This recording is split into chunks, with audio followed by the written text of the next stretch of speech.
Harman and Benson.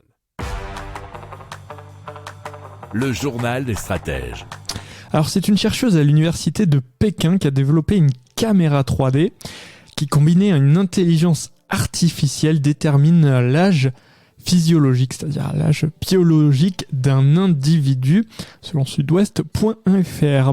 Alors, influencé par une multitude de facteurs tels que l'environnement et l'alimentation, eh bien, l'âge biologique reflète la santé de nos cellules et de nos organes, ce qu'on peut aussi appeler plus communément l'horloge du vieillissement.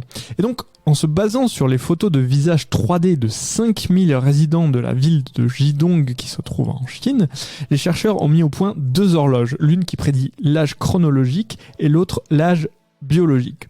Alors, l'IA se sert des changements subis par le visage au fil du temps pour obtenir un résultat. En exemple, une peau qui pend peut être due à une inflammation systémique.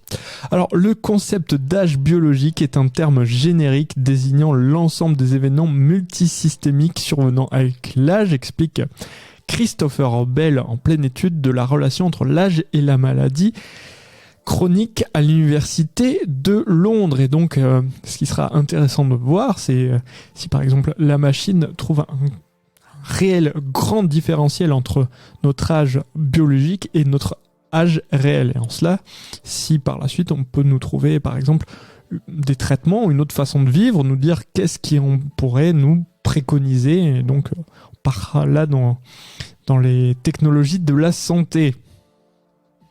Si vous aimez cette revue de presse, vous pouvez vous abonner gratuitement à notre newsletter qui s'appelle La Lettre des Stratèges, LLDS, qui relate, et cela gratuitement, du lundi au vendredi, l'actualité économique, technologique, énergétique, mais aussi de l'hydrogène, et puis de tout ce qu'on trouvera super intéressant pour votre vie.